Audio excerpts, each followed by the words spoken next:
Mbanje kubasuhuza abakunzi ba Prime TV.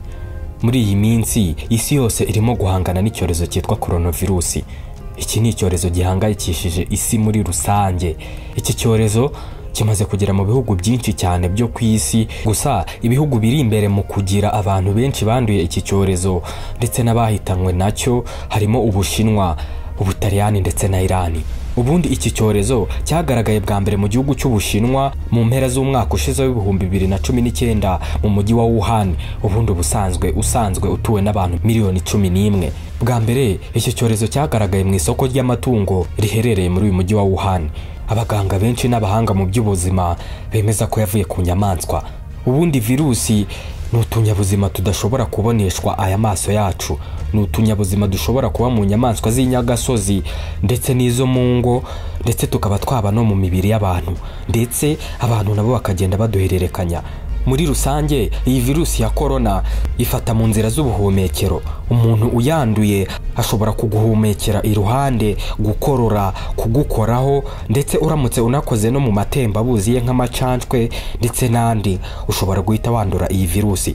Iki cyorezo kigitangira guhitana abantu benshi ku isi no kugenda gikwirakwira mu bihugu, bahise bakita COVID-19. Iki cyorezo cya coronavirus iyo kimaze kugufata byibura gitangira kugaragara nko ku munsi wa 13 kuzamura. Iki cyorezo iyo kimaze kugufata utangira gukorora, ugatangira kwitsamura kenshi cyane, guhumeka bikanga bikakugora, ugatangira kubabara mu muhogo bikabije, umusonga nawo ukazamuka.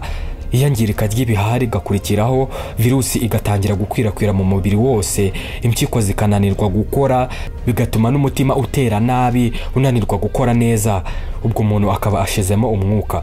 Ku isi hamaze kugaragara abantu 170 n'abantu 2 bamaze kwandura iki cyorezo. Ibi ngibi ni ku makuru dukura ku rubuga rwitwa WorldMeta.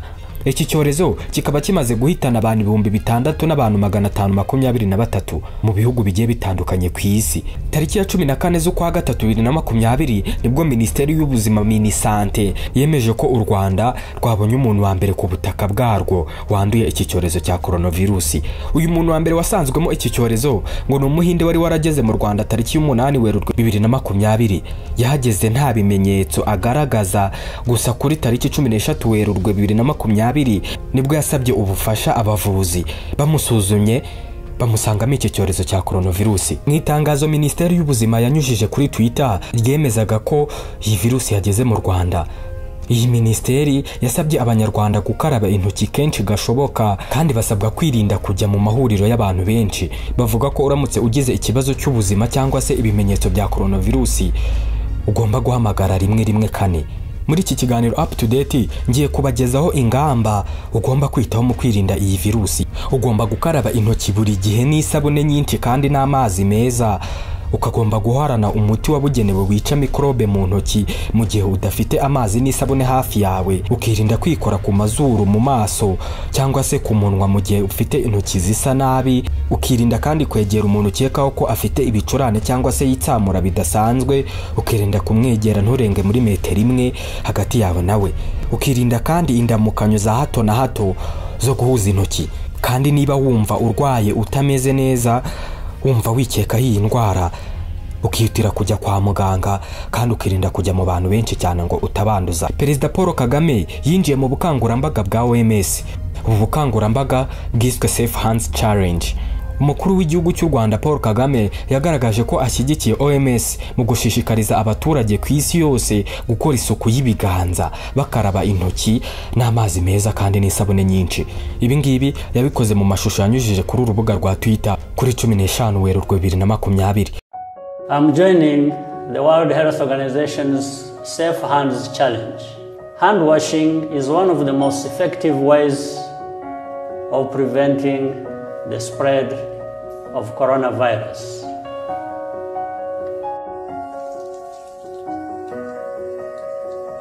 Wash your hands with soap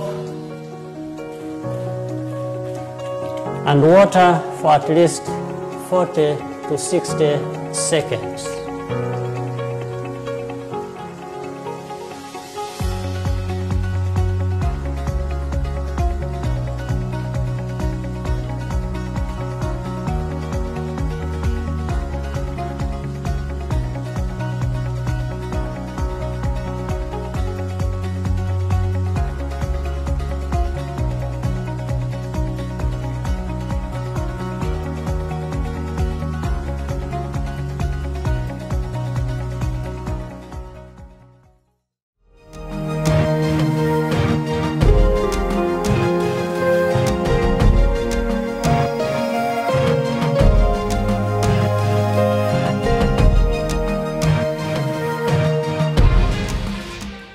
itangazo rya OMS ryasohotse 11 Werurwe 2020 ryemeje ko iki cyorezo cya coronavirus ari icyorezo cyugarije isi kubera ukuntu kirimo kiragenda gikwirakwizwa mu gihe gitoya kandi mu bihugu bitandukanye hirya no hino ku isi. Abaganga batandukanye, abahanga mu by'ubuzima bavuga ko iyi virusi ikomeye cyane kandi irimo guhitana abantu benshi ku isi, ariko ko kuyirinda byoroshye cyane kurusha ibindi bintu ku isi ari ukwirinda gusuhuzanya, kwirinda kwitsamurira mu ruhame, gukaraba intoki buri nyuma y'iminota 20 n'ibindi byinshi twavuze haruguru. Ni nansoreje iki kiganiro cyitwa Up to Date, mugikurikirana kuva kwa mbere kugeza kwa gatanu saa 5 z'umugoroba. Naho ngiwe ukibagezaho nitwa Patrick Ishimwe.